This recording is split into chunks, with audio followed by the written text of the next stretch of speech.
حضرت عیسیٰ کی گواہی کا منظر دیکھنے کے بعد ہم دونوں نے حوض کی طرف بڑھنا شروع کر دیا۔ میں نے راستے میں صالح سے پوچھا، حضرت عیسیٰ نے جو سفارشی کلمات کہے تھے، یعنی اگر تو انہیں بخش دے تو تو غالب اور حکمت والا ہے، کیا ان الفاظ کا کوئی اثر نہیں ہوا؟ تم نے جواب میں اللہ تعالیٰ کی بات نہیں سنی تھی کہ آج سچوں کو ان کی سچائی ہی نفع پہنچائے گی؟ ہاں سنی، مگر اس سے تو بظاہر یہ لگتا ہے کہ ان کی سفارش قبول نہیں ہوئی۔ نہیں، ایسا نہیں ہوا۔ اللہ تعالیٰ نے اپنا قانون واضح کر دیا ہے۔ قانون یہ ہے کہ پیغمبر کی لائی ہوئی تعلیم کو سچ تسلیم کرنا اور اپنے عمل سے اس کی تصدیق کرنا کامیابی اور نجات کی بنیادی شرط ہے۔ اللہ تعالیٰ کی بات کا مطلب یہ تھا کہ جس کسی نے یہ بنیادی شرط پوری کر دی، اس کے ساتھ اللہ تعالیٰ اب درگزر کا معاملہ کریں گے۔ یعنی جو غلطیاں ایسے لوگوں سے ہوتی رہیں اور انہوں نے ان پر توبہ اور اصلاح نہیں کی، ان پر اللہ تعالیٰ اپنی رحمت سے گرفت نہیں کر رہے۔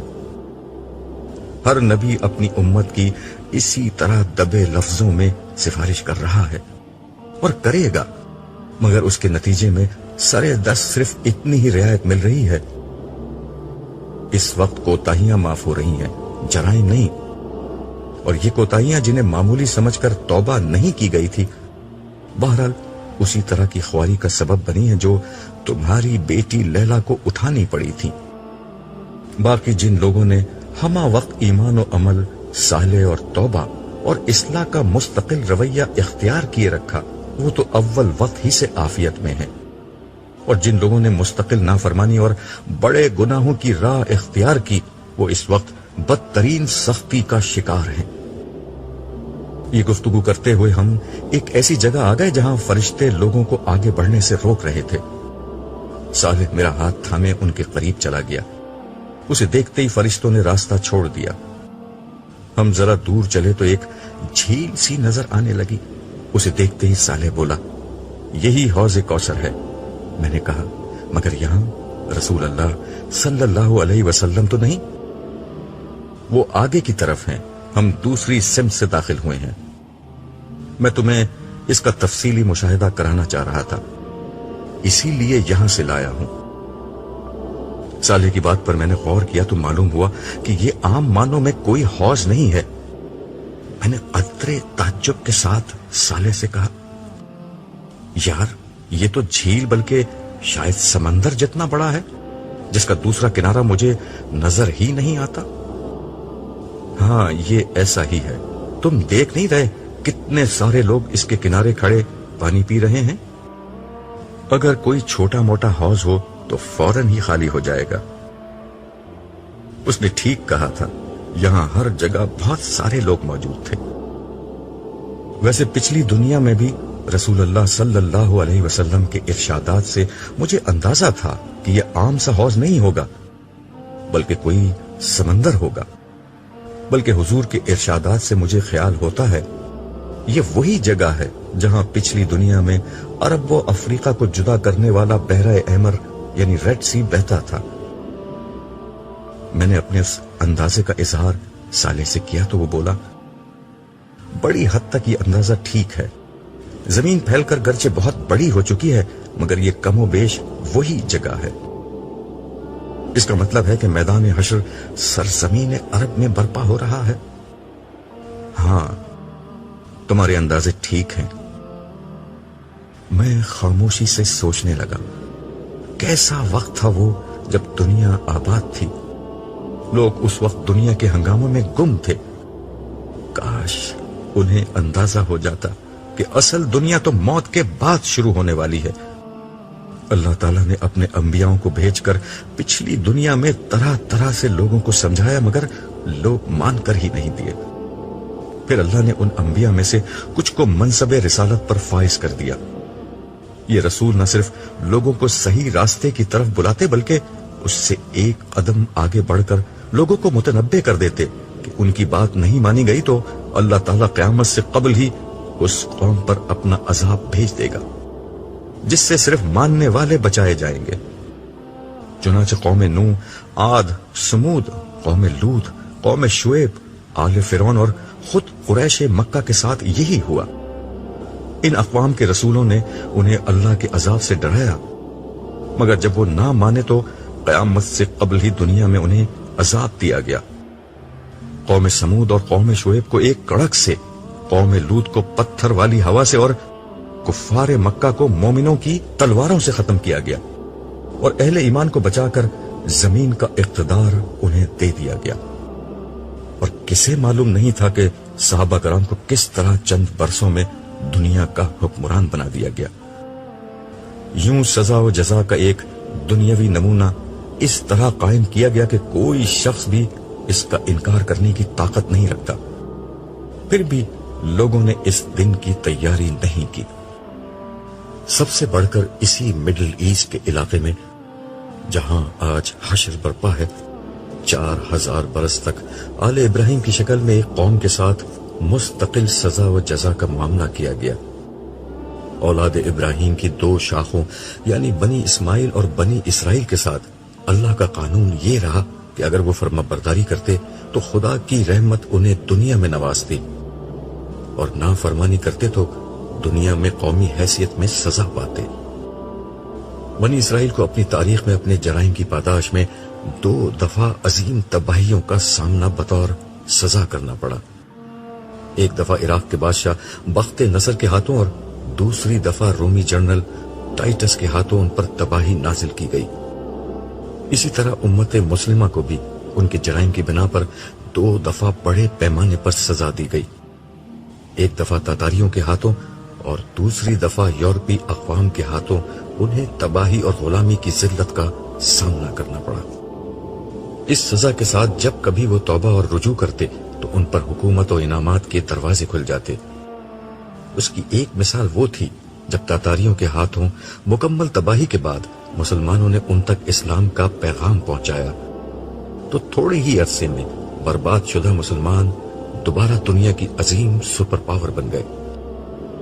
مگر افسوس کہ لوگوں نے سزا و جزا کے اس کھلے ہوئے معاملے کو دیکھ کر بھی قیامت کی سزا و جزا کی حقانیت کو سنجیدگی سے نہیں لیا۔ بے اختیار میرے منہ سے ایک ٹھنڈی آہ نکلی اور میں نے کہا، میرے رب تو نے سمجھانے میں کوئی کسر نہیں چھوڑی، مگر انسان بڑی ہی ڈھیٹ مخلوق تھا، اسی لیے اسے آج کا یہ تلخ دن دیکھنا پڑ رہا ہے۔ صالح نے میرا جملہ سن کر لمحہ بھر کے لیے مجھے دیکھا اور بولا، نہیں، ہر انسان ایسا نہیں تھا۔ دیکھ لو تمہارے ارد گرد حوض کوثر پر کتنے سارے لوگ ہیں۔ میں نے اس بات میں سر ہلایا مگر کچھ بولا نہیں۔ وجہ صاف ظاہر تھی، صالح یہاں موجود لوگوں کو دیکھ رہا تھا اور میں باہر حشر میں موجود لوگوں کے خیال میں تھا، جن میں میرا اپنا بیٹا جمشید بھی شامل تھا۔ میں میدان حشر میں اس کی تلاش میں لوٹا تھا، مگر حضرت عیسیٰ کی گواہی کا منظر دیکھ کر میرا حوصلہ جواب دے چکا تھا، اس لیے سرے دست اس کا معاملہ میں نے خدا پر چھوڑنے کا فیصلہ کیا۔ ہم آگے بڑھ رہے تھے، ایک جگہ پہنچ کر صالح نے مجھ سے کہا، چلو اب کوثر کے VIP لاؤنج میں چلتے ہیں۔ میں نے اس کی بات پر کوئی تبصرہ نہیں کیا، مگر مجھے اندازہ تھا کہ صالح کیا کہہ رہا ہے، تاہم اس نے اپنی بات کی وضاحت خود ہی کر دی۔ آخرت کی کامیابی حاصل کرنے والوں کے 2 درجات ہیں، ایک وہ جنہوں نے دین کو فرائض و واجبات کے درجے میں اختیار کیا، بندوں اور خالق کے حقوق ادا کیے اور خدا کے ہر حکم کی پابندی کی، یہی لوگ جنت کی کامیابی حاصل کرنے والے ہیں۔ ان میں سے کچھ لوگ وہ تھے جنہوں نے فرائض سے بڑھ کر قربانی کے مقام پر دین کو اختیار کیا، بدترین حالات اور مشکل ترین مواقع پر صبر و استقامت کا ثبوت دیا، نیکی اور خیر کے ہر کام میں سبقت اختیار کی، ہر حال میں حق کو اختیار کیا اور اس کے لیے ہر قیمت دی، خدا کے دین کی نصرت، اس کی نفل عبادات، اس کے بندوں پر خرچ اور ان کی خدمت کو اپنی زندگی بنا لیا۔ یہی وہ لوگ ہیں جو آج آخرت کے دن VIPs میں شامل کیے جائیں گے۔ ان کی نعمتیں، ان کے درجات، خدا سے ان کا قرب اور ان کا مقام و مرتبہ ہر چیز عام جنتیوں سے کہیں زیادہ ہے۔ یہ ایسا ہی ہے جیسے دنیا میں ہر معاشرے میں ایک عوام الناس کی کلاس ہوتی ہے اور ایک اشرافیہ یعنی ایلیٹ اور ہائی جنٹری ہوا کرتی تھی۔ آج قیامت کے دن یہی ہو رہا تھا۔ کامیاب عوام الناس کو میدان حشر کی سختی سے بچا کر حوض کوثر کے پرفضا علاقے میں ٹھہرایا گیا ہے، اور جنت میں بھی انہیں اچھی جگہ ملے گی۔ ظاہر ہے کہ یہ بہت بڑی کامیابی ہے، مگر اس سے بھی بلند ایک درجہ خدا کے مقربین کے لیے ہے۔ یہ اہل جنت کا اعلیٰ درجہ ہے۔ اس کی حقیقت تو جنت میں داخلے کے بعد ہی سامنے آئے گی، لیکن کوثر کے پاس بھی یہ اہتمام کیا گیا ہے کہ اعلیٰ درجے کے اہل جنت کی اقامگاہ الگ بنائی جائے۔ ہم وہیں جا رہے ہیں۔ وہ لمحہ بھر کے لیے ٹھہرا اور میری آنکھوں میں غور سے دیکھتے ہوئے کہنے لگا، کیونکہ ہمارا عبداللہ عام اہل جنت میں سے نہیں، بلکہ ایک سردار اور ہر اعلیٰ مقام کا حقدار ہے۔ میں نے اس کی بات سن کر اپنا سر جھکا دیا۔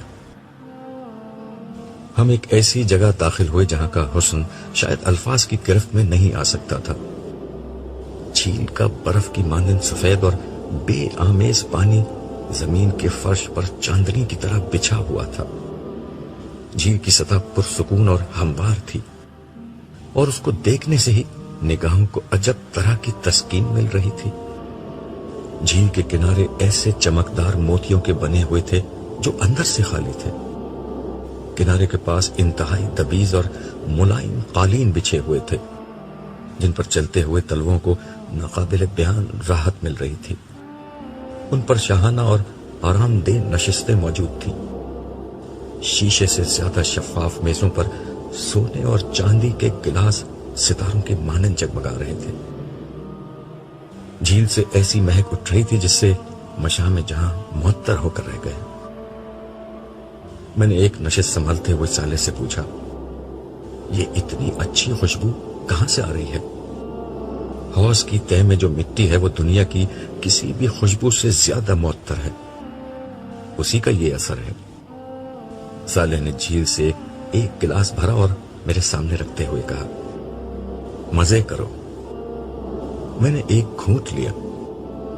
دنیا میں نے اس کی صرف تشبیہات سنی تھی، دودھ، شہد وغیرہ، مگر یہ ان سب سے کہیں زیادہ بہتر مشروب تھا۔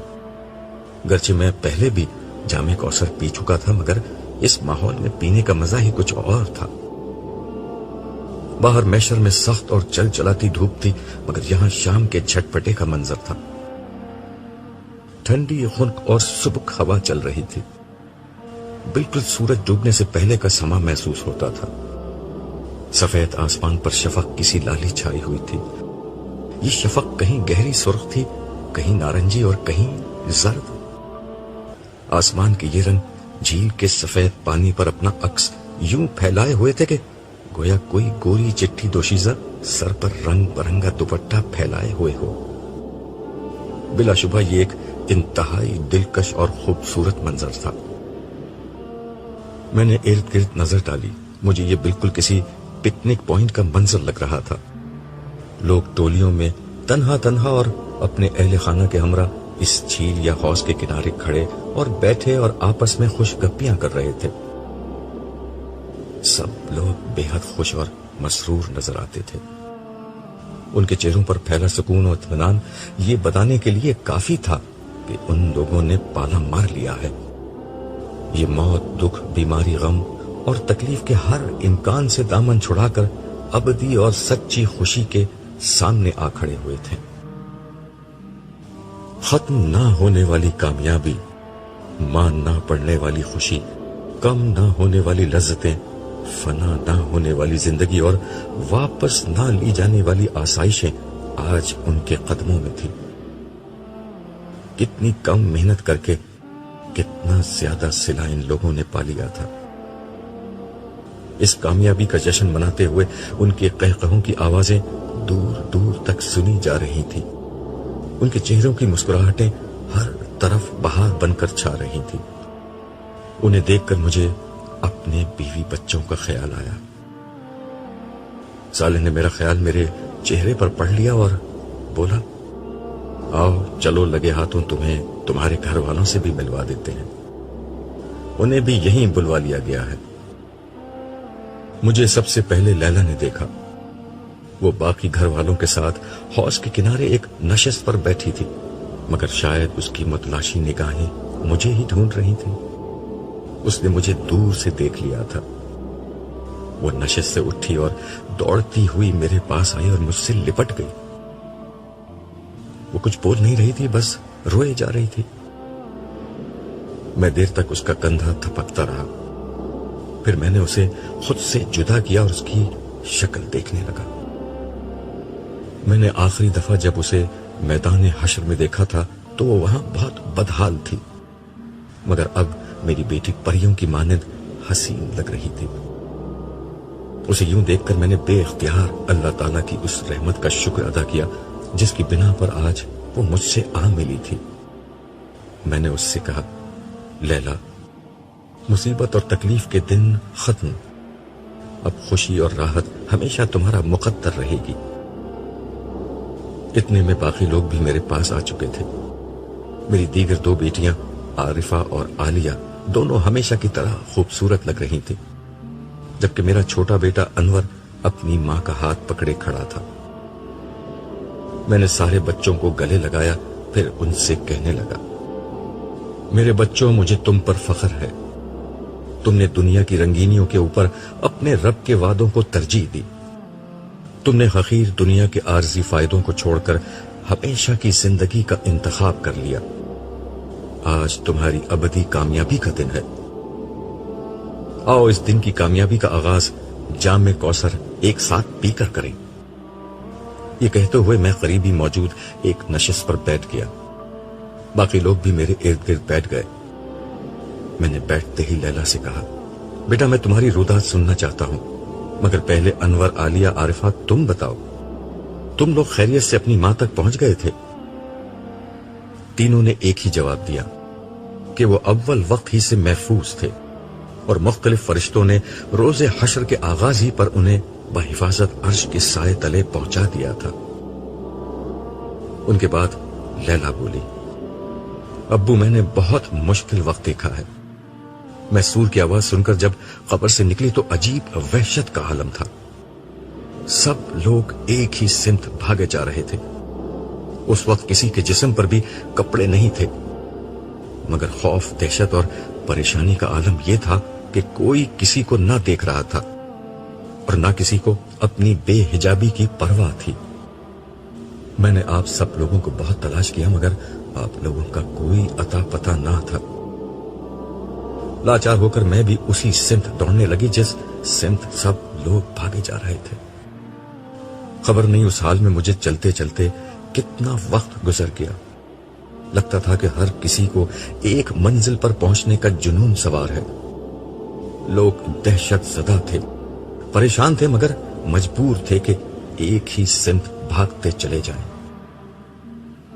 میں نے اس کی بات کاٹ کر کہا، یہ سور اسرافیل کا اثر تھا کہ ہر شخص میدان حشر کی طرف دوڑنے پر خود کو مجبور پاتا تھا۔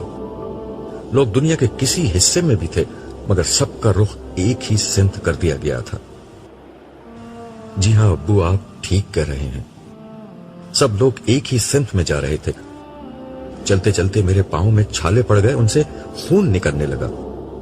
تھکن سے جسم ٹوٹ رہا تھا، مگر اندر کوئی چیز تھی جو رکنے نہیں دیتی تھی۔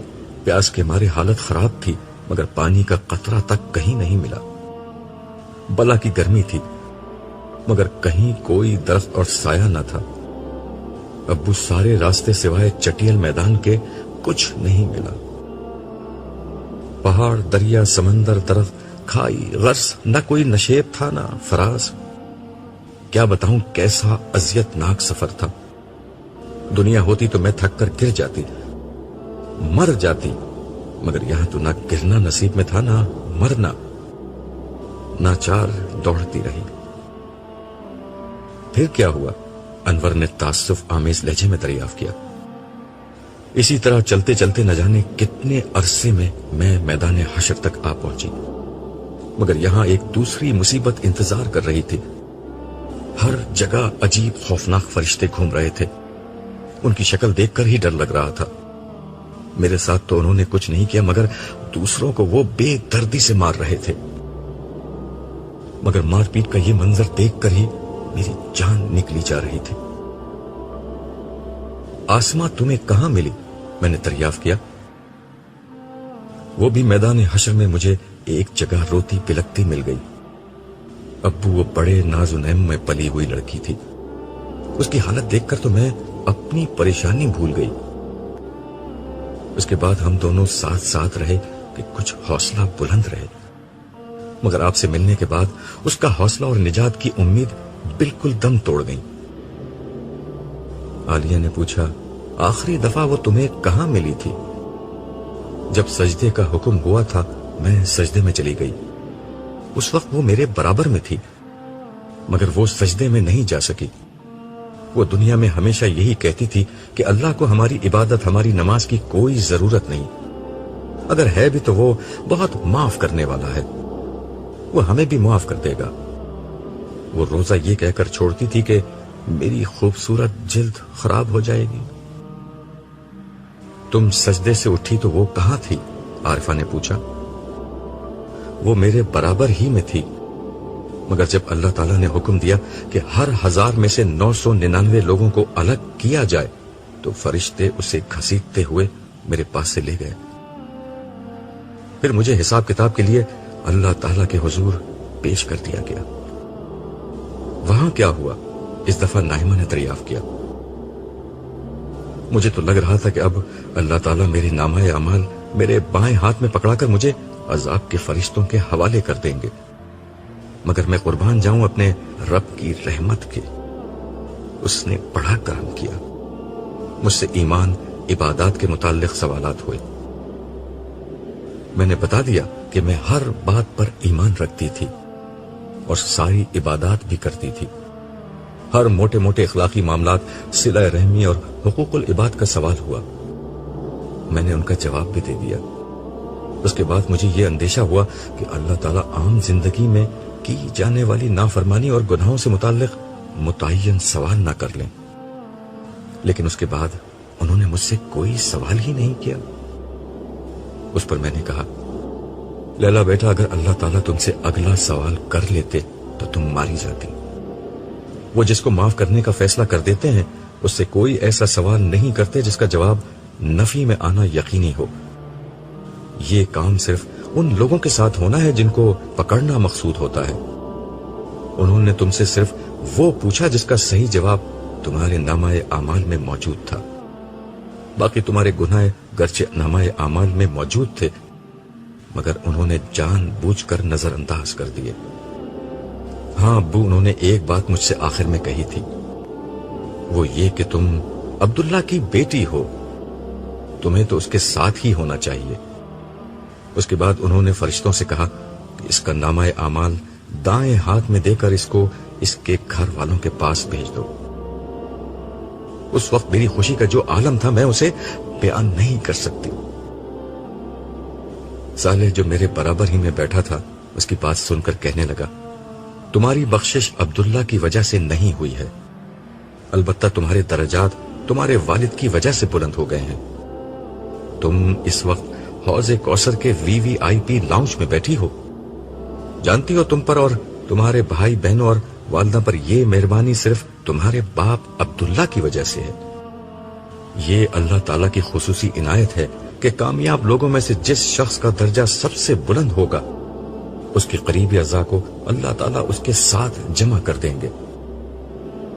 اس پر عالیہ نے کہا، جبھی ہم بھائی بہنوں کے خاندانوں کے کسی فرد کو یہاں آنے کی اجازت نہیں ملی، صرف ہم بہن بھائیوں اور امی کو فرشتوں نے یہاں آنے دیا ہے. باقی لوگ بھی یہاں ہیں مگر انہیں پیچھے ٹھہرایا گیا ہے. یہ سن کر نائمہ کے چہرے پر کرب کے گہرے آثار طاری ہو گئے. اس کے اندر کی ماں بولی، سوائے جمشید کے. یہ بات سن کر ایک خاموشی چھا گئی. آخر انور نے خاموشی کے اس پردے کو یہ کہہ کر توڑا، ابو مجھے تو آپ کے استاد فرحان صاحب کی اس تحریر نے بچا لیا جو میں نے آپ سے اکثر سنی تھی، اس تحریر کو میں نے اپنی زندگی بنا لیا تھا۔ عارفہ بولی، بھائی وہ تحریر کیا تھی، ہمیں بھی سناؤ۔ انور نے آنکھیں بند کی اور بولنے لگا، ہمارے دور کے مصلحین لوگوں کے اندر سے ترقی کی اس فطری خواہش کو ختم کرنا چاہتے ہیں، جبکہ خدا ایسا نہیں کرتا۔ وہ یہ چاہتا ہے کہ اس کی خواہش کا رخ دنیا کے بجائے آخرت کی طرف مڑ جائے۔ دنیا کی اشرافیہ اور اہل ثروت گروہ میں شامل ہونے کے بجائے لوگوں میں یہ خواہش پیدا ہو جائے کہ وہ خدا کے مقربین اور جنت کی اشرافیہ میں شامل ہوں۔ آپ پورے قرآن کی دعوت پڑھ لیں، وہ اس کے سوا انسان میں کوئی ذہن پیدا نہیں کرنا چاہتا۔ قرآن کے اولین مخاطبین صحابہ کرام اسی ذہن کے حامل ہستیاں تھیں۔ ابو بکر و عمر کا انفاق، عبد الرحمن و عثمان کی سخاوت اور علی و ابو ذر کی سادگی آخرت پر اسی ایمان کے مختلف مظاہر تھے۔ آخرت پر ایمان آدمی میں جو تبدیلی لاتا ہے، اسے سمجھنے کے لیے قرآن کی اس آیت کو ملاحظہ فرمائیے۔ تم لوگوں کو جو کچھ بھی دیا گیا ہے وہ محض دنیا کی زندگی کا سامان اور اس کی زینت ہے، اور جو کچھ اللہ کے پاس ہے وہ اس سے بہتر اور باقی تر ہے۔ کیا تم لوگ عقل سے کام نہیں لیتے؟ بھلا وہ شخص جس سے ہم نے اچھا وعدہ کیا ہو اور وہ اسے پانے والا بھی ہو، کبھی اس شخص کی طرح ہو سکتا ہے جسے ہم نے صرف حیات دنیا کا سر و سامان دے دیا ہو، اور پھر وہ قیامت کے دن سزا کے لیے پیش کیا جانے والا ہو؟ القصص 60 تا 61۔ آپ اندازہ کریں، جس شخص کے دل میں صرف اس ایک آیت پر پکا یقین ہو، اس کی زندگی کس طرح گزرے گی۔ ایسا شخص مال کماتے وقت خدا کی اس نافرمانی کا خطرہ نہیں مول لے سکتا جس کا نتیجہ جہنم کی آگ ہے۔ اس کے مال کا بہترین مصرف اپنی ضروریات پوری کر کے آخرت کی ابدی اور زیادہ بہتر زندگی کی آزمائش و زیبائش ہوگی۔ وہ دنیا میں کسی بھی نعمت کے حصول کے لیے آخرت کو کبھی خطرے میں نہیں ڈالے گا۔ وہ دنیا کے گھر سے پہلے آخرت کے گھر کی فکر کرے گا، اور دنیا کی گاڑی سے پہلے آخرت کی سواری کی سوچے گا۔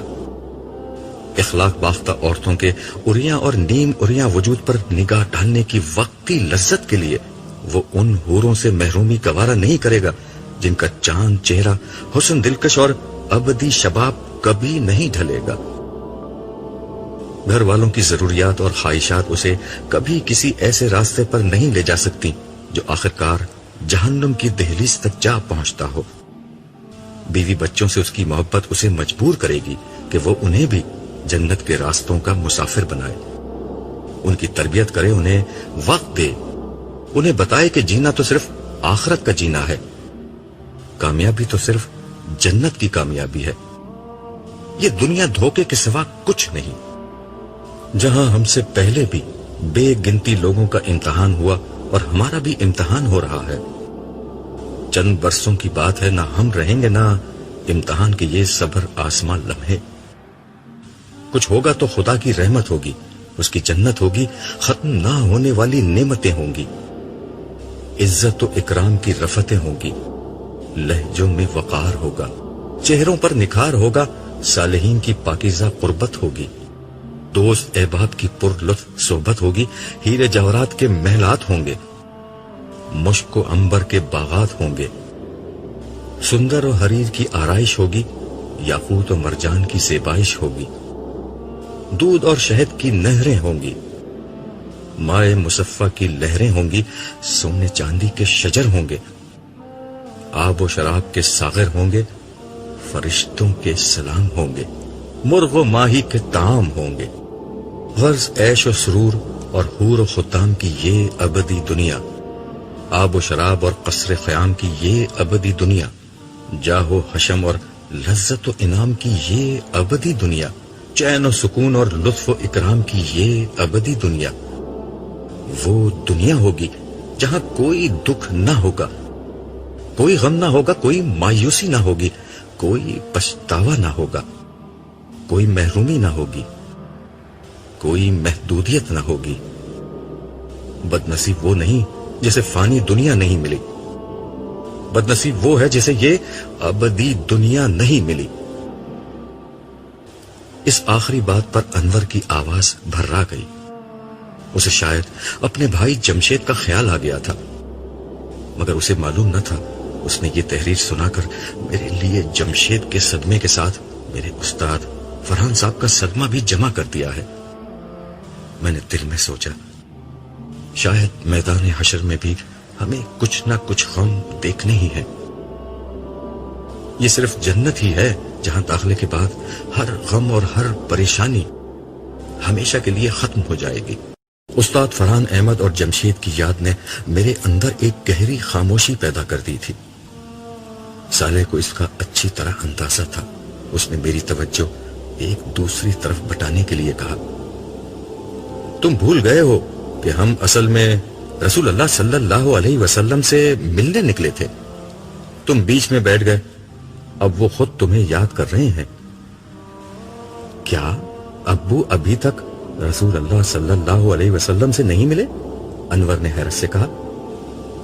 صالح وضاحت کرتے ہوئے کہنے لگا، امت محمدیہ کا ہر وہ شخص جو میدان حشر سے کامیاب ہو کر آتا ہے، اس کے گھر والے اس کا استقبال کرتے ہیں، پھر دیگر کامیاب لوگوں کے ساتھ اسے رسول اللہ صلی اللہ علیہ وسلم کے مبارک ہاتھوں سے جام کوثر پینے کی سعادت ملتی ہے۔ اس کے بعد وہ لوگ خوشی خوشی بقول تمہارے والد کے اس جھیل کے کنارے کسی جگہ آ بیٹھتے ہیں، مگر تمہارے والد کو میدان حشر گھومنے کا شوق تھا، اس لیے حضور سے ملاقات سے قبل ہی انہیں ان کی درخواست پر دوبارہ میدان حشر میں بھیج دیا گیا، لیکن اب حضور نے انہیں خود ہی طلب کر لیا ہے۔ خیریت، اس طلبی کی کوئی خاص وجہ؟ نائمہ نے پوچھا تو صالح نے جواباً کہا، بات یہ ہے کہ امتوں کا حساب ہوتے ہوتے اب حضرت نوح کی قوم کا حساب کتاب شروع ہوا ہے، مگر ان کی قوم نے اس بات ہی سے انکار کر دیا ہے کہ نوح نے ان تک خدا کا کوئی پیغام پہنچایا تھا۔ یہ کیا بات ہوئی؟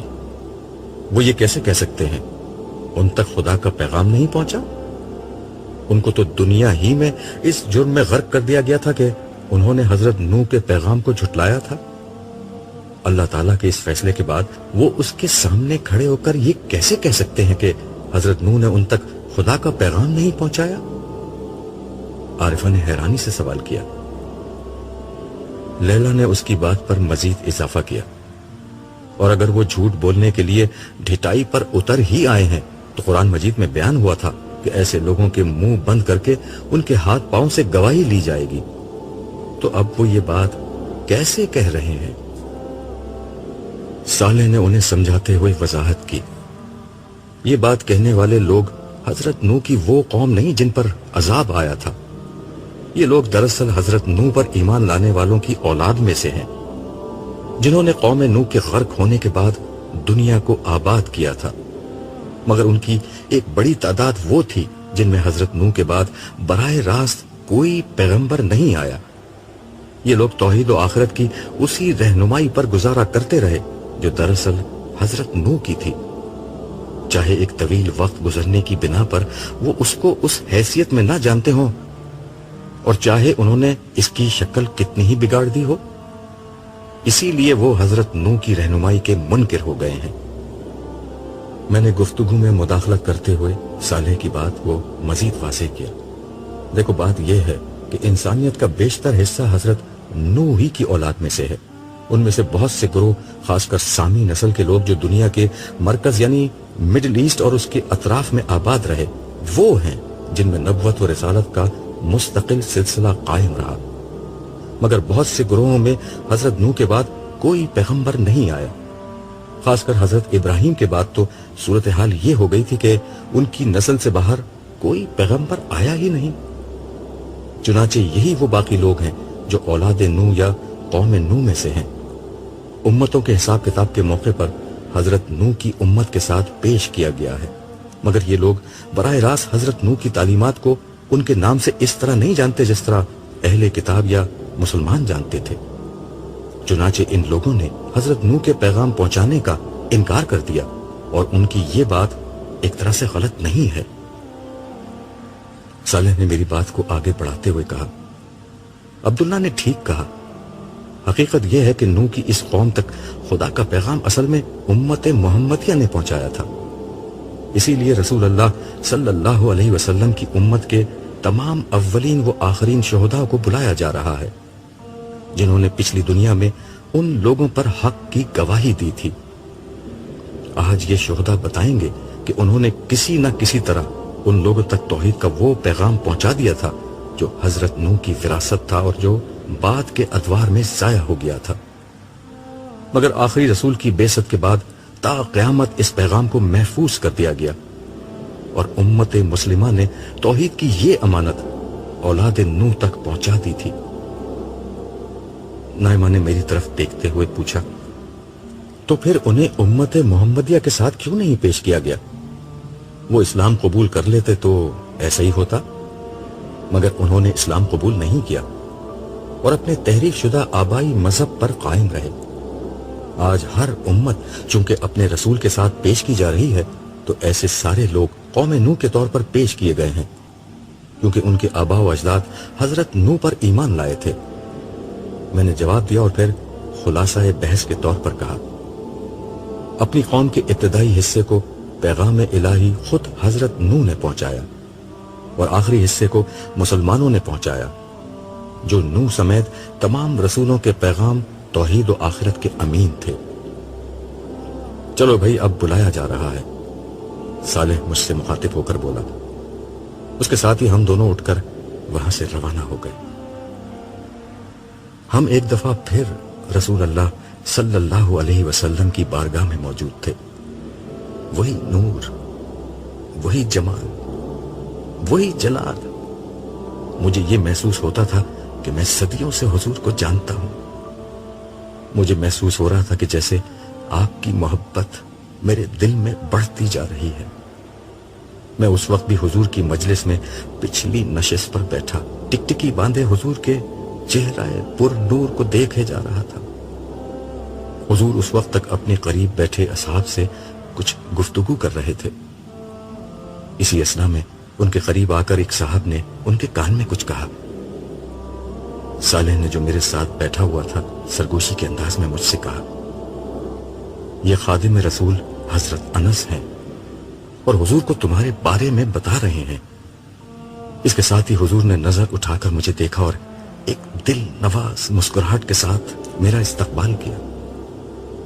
اس سے صالح کی بات کی تصدیق ہو گئی کہ حضرت انس نے میری ہی آمد سے حضور کو مطلع کیا تھا۔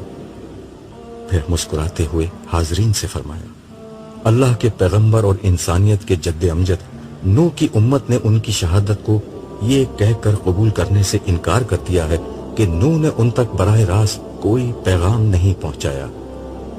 حقیقت یہ ہے کہ یہ پیغام میری امت نے قوم نوح تک پہنچایا تھا۔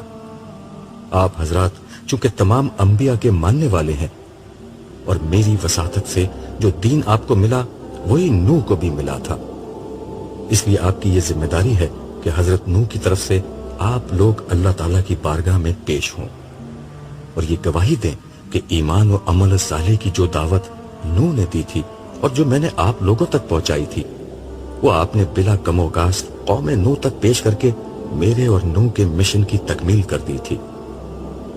یہ کہتے ہوئے حضور نے اپنے برابر بیٹھے ہوئے حضرت ابو بکر سے کہا، ابو بکر کھڑے ہو جاؤ۔ یہ سنتے ہی ابو بکر کھڑے ہو گئے۔ پھر آپ نے حاضرین سے مخاطب ہو کر کہا، یہ میرے رفیق ابو بکر ہیں، ان کے علاوہ میرے زمانے سے لے کر قیامت تک کے تمام زمانوں کے میرے نمائندہ امتی یہاں موجود ہیں۔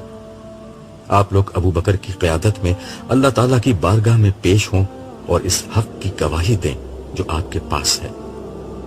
یہ کہتے ہوئے حضور کھڑے ہو گئے اور اس کے ساتھ ہی سارے حاضرین بھی کھڑے ہو گئے۔ ابو بکر نے رسول اللہ کے ہاتھوں کا بوسہ لیا اور آگے بڑھ گئے۔ ان کے بعد تمام حاضرین نے ایک ایک کر کے نبی کریم کے ہاتھوں کا بوسہ لیا۔ میرا نمبر سب سے آخر میں تھا، میں نے بھی یہ شرف حاصل کیا، اور اس کے بعد ہم سب سیدنا ابو بکر کی قیادت میں میدان حشر کی طرف روانہ ہو گئے۔ میں ان بزرگ ہستیوں کے درمیان سب سے پیچھے چل رہا تھا۔ صالح میرے ساتھ نہیں تھا۔ حضور کی مجلس سے اٹھتے وقت وہ مجھ سے یہ کہہ کر الگ ہو گیا تھا کہ یہ کار شہادت ادا کرنے تمہیں تنہا جانا ہوگا، البتہ وہاں سے واپسی پر میں تمہیں مل جاؤں گا۔ میں راستے میں دل ہی دل میں سوچ رہا تھا کہ میں اس قابل نہیں کہ ایسی بابرکت اور بزرگ ہستیوں کے بیچ امت محمدیہ کی نمائندگی کروں۔ مجھ پر یہ احساس اتنا غالب ہونے لگا کہ میں نے سوچا کہ میں خاموشی سے اس مجمع سے نکل جاتا ہوں۔ کسی کو کیا پتا چلے گا، اللہ تعالیٰ میرے زمانے کے کسی اور شخص کو بلوا لیں گے۔ اس خیال سے میں آہستہ آہستہ پیچھے ہونے لگا، یہاں تک کہ میرے اور ان لوگوں کے بیچ میں کافی فاصلہ ہو گیا۔ میں نے موقع غنیمت جانا اور واپس حوض کوثر کی سمت جانے کے لیے مڑا ہی تھا کہ پیچھے سے یکا یک آواز آئی، عبداللہ یہ کیا کر رہے ہو؟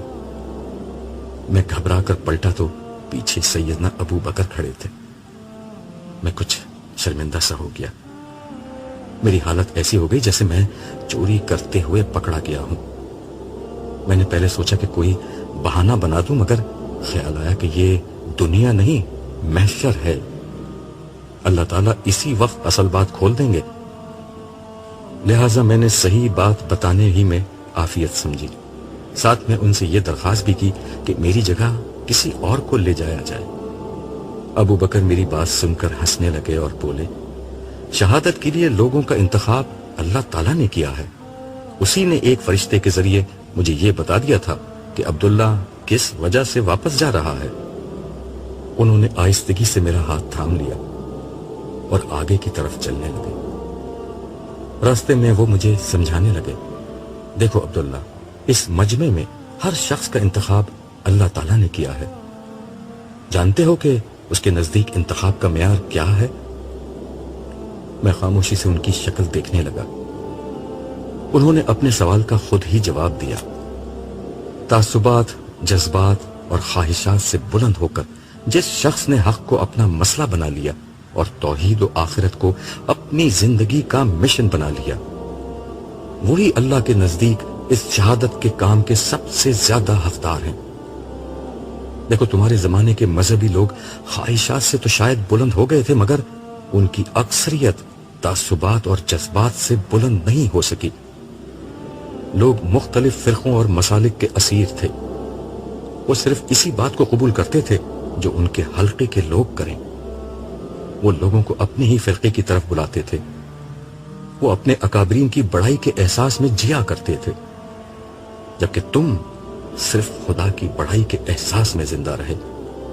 تم نے سچائی کو ہر قیمت دے کر قبول کیا اور ہر تعصب سے پاک ہو کر اختیار کیا۔ خدا کی توحید تمہاری زندگی کا سب سے بڑا مسئلہ تھی، اور خدا سے ملاقات پر لوگوں کو تیار کرنا تمہاری زندگی کا سب سے بڑا مقصد۔ پھر تم نے دعوت کا کام صرف اپنی قوم ہی میں نہیں کیا، بلکہ غیر مسلم اقوام تک قرآن کا پیغام توحید و آخرت پہنچانے کے لیے ایک طویل دعوتی جد و جہد کی۔ یہی ساری باتیں آج تمہارے انتخاب کا سبب بن گئی ہیں۔ حضرت نوح عرش الہی کے داہنی جانب ہاتھ باندھے کھڑے تھے۔ ہم تمام لوگ حضرت ابو بکر کی زیر قیادت ان کے پیچھے جا کر کھڑے ہو گئے۔ سامنے کی سمت انسانوں کا تا حد نظر پھیلا ہوا ایک سمندر تھا، ان میں سے ہر شخص بدحال اور پریشان نظر آتا تھا۔ یہ لوگ سر جھکائے کھڑے تھے، ان کے چہرے خوف کے مارے سیاہ پڑ رہے تھے۔ فضا میں سرگوشیوں کی خفیف سی آواز کے سوا کوئی اور آواز نہ تھی۔ یہی حضرت نوح کی وہ امت تھی جو دراصل ان کی اولاد میں پیدا ہونے والے لوگ تھے۔ کچھ دیر میں ایک صدا بلند ہوئی، نوح کے گواہ بارگاہ الہی میں پیش ہوں۔ میرا خیال تھا کہ اب ابو بکر آگے بڑھ کر کچھ کہیں گے، مگر اس وقت میں نے دیکھا کہ پیچھے سے نبی کریم تشریف لائے اور عرش الہی کے سامنے کھڑے ہو گئے۔ فرمایا گیا، کہو اے محمد، کیا کہنا چاہتے ہو؟ رسول اللہ صلی اللہ علیہ وسلم نے بارگاہ احدیت میں عرض کیا، پروردگار تو نے مجھے نبوت دی اور اپنا کلام مجھ پر نازل کیا۔ اس کلام میں تو نے مجھے بتایا کہ نوح بھی وہی دین توحید لے کر آئے تھے جو تو مجھے عطا کر رہا ہے، اسی دین حق کی شہادت میں نے اپنی امت پر دی، اور اب یہ لوگ تیرے سامنے پیش ہیں تاکہ یہ گواہی دیں کہ اسی دین حق کو انہوں نے اولاد نوح تک بے کم و کاست پہنچا دیا تھا۔ ارشاد ہوا، تم نے سچ کہا، اپنے امتیوں کو پیش کرو۔ اس پر سیدنا ابو بکر نے آگے قدم بڑھانے شروع کیے اور حضرت نوح کے برابر میں جا کر کھڑے ہو گئے۔ ہم سب بھی ان کی پیروی میں ان کے پیچھے جا کر ٹھہر گئے۔ آواز آئی، تم کون ہو؟ حضرت ابو بکر نے اپنا تعارف کرایا اور پھر ہم میں سے ہر شخص کا نام اور زمانہ بیان کر کے اس کا تعارف کرایا۔ آپ نے عرض کیا کہ ہم امت محمدیہ ہیں، ہم پر آپ کے آخری نبی محمد صلی اللہ علیہ وسلم نے حق کی شہادت دی اور یہ بتایا کہ نوح بھی اسی دین کو لے کر آئے تھے۔ نوح اور محمد کا یہی دین ہم نے دنیا کی تمام اقوام کو پہنچایا۔ ان لوگوں کو بھی ہم نے حق پہنچا دیا جو آپ کے سامنے امت نوح کی حیثیت میں موجود ہیں۔ اس گواہی کے بعد امت نوح کے لیے جائے فرار کے راستے بند ہو گئے۔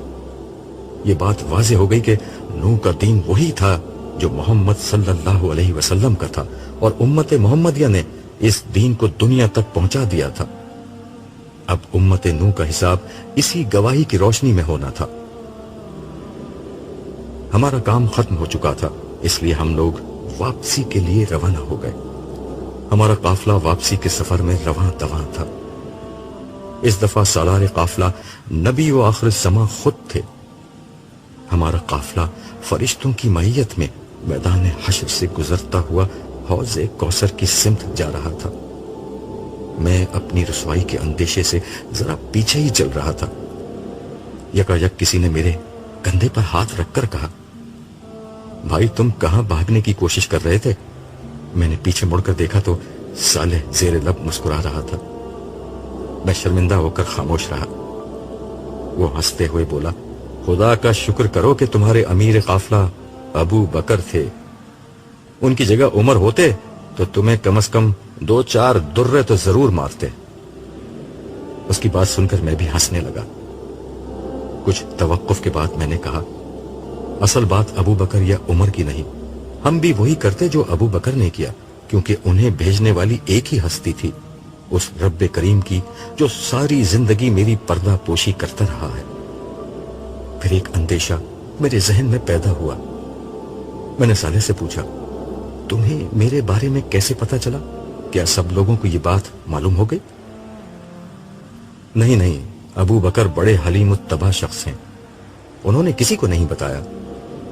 رہا میں تو اللہ تعالیٰ نے میرے ہی ذریعے سے ابو بکر کو تمہارے بارے میں پیغام بھجوایا تھا، اس لیے مجھے معلوم ہو گیا۔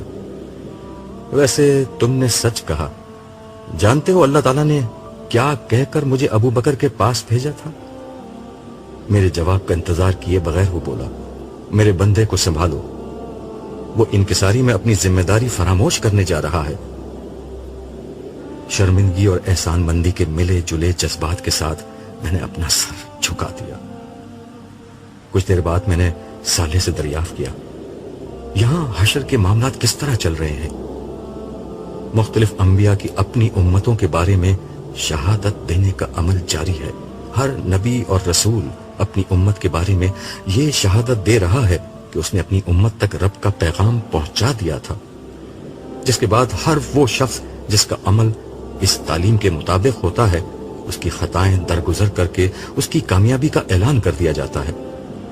صالح نے جواب دیا، مجھے یاد آ گیا، صالح نے بتایا تھا کہ حساب کتاب کے اس دور کے بعد عمومی حساب کتاب شروع ہو جائے گا۔ مجھے آس بندھ گئی، شاید اس مرحلے پر میرے بیٹے جمشید کی نجات کا کوئی فیصلہ ہو جائے، مگر ظاہر ہے میرے ہاتھ میں کچھ نہیں تھا۔ میں نے صالح سے پوچھا، یہاں کیا حالات ہیں؟ حالات کا نہ پوچھو، کسی کا کوئی پرسان حال نہیں ہے، اس پر مزید یہ کہ کسی کو نہیں معلوم کہ اس کے ساتھ کیا ہوگا۔ ہم دونوں یہ گفتگو کرتے ہوئے قافلے کے پیچھے پیچھے چل رہے تھے کہ اچانک ایک زوردار شور بلند ہوا۔ اس شور کا سبب یہ تھا کہ مسلمانوں کا ایک جم خفیر نبی کریم کے نام کی دہائی دیتا ان کی طرف بڑھنا چاہ رہا تھا۔ یہ لوگ چیخ رہے تھے، رو رہے تھے اور فریاد کر رہے تھے کہ یا رسول اللہ ہماری مدد کیجئے، ہم آپ کے امتی ہیں، جبکہ فرشتے انہیں کوڑے مار مار کر دور کر رہے تھے۔ یہ لوگ حشر کی سختیوں سے اتنے تنگ آ چکے تھے کہ مار کھا کر بھی رسول اللہ کی سمت بڑھنے کی کوشش کیے جا رہے تھے۔ انہیں رسول اللہ کی صورت میں بمشکل امید کی ایک کرن نظر آئی تھی۔ رحمت للعالمین صلی اللہ علیہ وسلم نے یہ منظر دیکھا تو فرشتوں کے سردار کو اپنے پاس بلا کر پوچھا، یہ لوگ تو میرے امتی ہیں، میرے نام لیوا، میرے کلمہ گو ہیں، ان کے ساتھ یہ سلوک کیوں ہو رہا ہے؟ فرشتے نے بڑے ادب سے جواب دیا، یا رسول اللہ، بے شک یہ لوگ آپ کے نام لیوا ہیں، مگر آپ کو نہیں معلوم کہ ان لوگوں نے آپ کے بعد آپ کے دین میں کیا نئی نئی چیزیں پیدا کر دی تھیں۔ اس پر رسول اللہ کے چہرے انور پر سخت ناگواری کے تاثرات پیدا ہوئے اور آپ نے فرمایا، ان لوگوں کے لیے دوری ہو جنہوں نے میرے بعد میرے لائے ہوئے دین کو بدل ڈالا۔ حضور یہ کہہ کر واپس حوض کوثر کی سمت مڑ گئے اور قافلے کے لوگ بھی آپ کے پیچھے پیچھے چلے گئے۔ میں بھی آگے بڑھنا چاہ رہا تھا کہ صالح نے کہا، رکو اور دیکھو یہاں کیا ہوتا ہے۔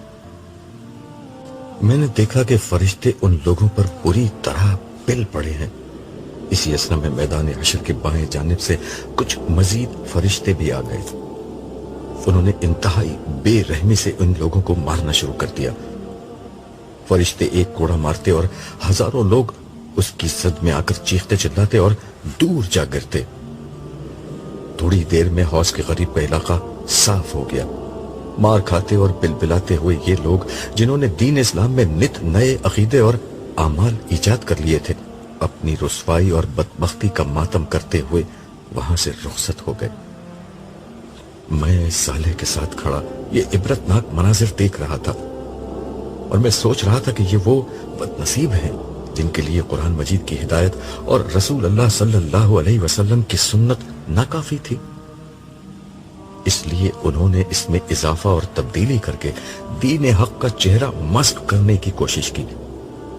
ان کے پاس اپنی ہر گمراہی اور بد عملی کی ایک بیجا منطق موجود ہوتی تھی۔ جب کوئی سمجھانے والا انہیں سمجھانے کی کوشش کرتا، یہ اس کی جان کے دشمن ہو جاتے۔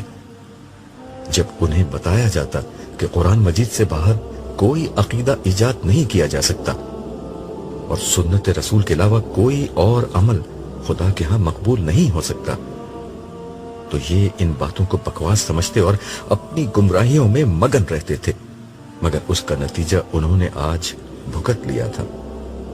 میں یہ سب سوچ ہی رہا تھا کہ صالح نے مجھ سے کہا، عبداللہ، میں انسانوں کو سمجھ نہیں سکا کہ آخر ہر نبی کی امت نے ہدایت واضح طور پر پا لینے کے بعد بدعتوں میں اتنی دلچسپی کیوں لی؟ تم نے اچھا سوال کیا ہے۔ میں خود بھی زندگی بھر اس مسئلے پر سوچتا رہا ہوں۔ میرے خیال میں اس کی اصل وجہ غلف ہے۔ انسان بڑی جذباتی مخلوق ہے، وہ افراد و تفرید کا شکار ہو جاتا ہے۔ انبیاء کے نام لیواؤں کے ساتھ بھی یہی ہوا۔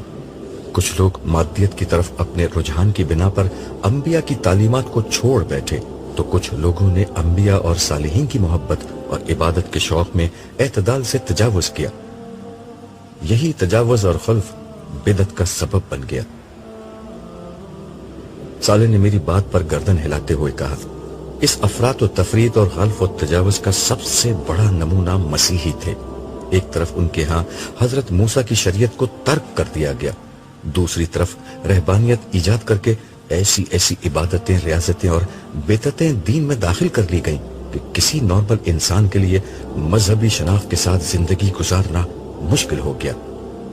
عمل کے ساتھ ان کے ہاں عقیدے کا غلب بھی آخری درجے میں ظاہر ہوا۔ انہوں نے نبیوں کی امت ہوتے ہوئے بھی خدا کی بیوی اور بیٹا گھڑ لیا۔ مگر یار، حقیقت یہ ہے کہ تم مسلمان اس کام میں کون سا پیچھے رہے ہو؟ یہ آخری بات اس نے بہت زور دے کر کہی۔ میں نے بلا توقف جواب دیا اور آج اس کا نتیجہ بھی بھگت لیا۔ عیسائیوں نے بھی اور مسلمانوں نے بھی۔ یہ کہتے وقت میری نظر میں کچھ دیر قبل رونما ہونے والے مناظر گھوم رہے تھے۔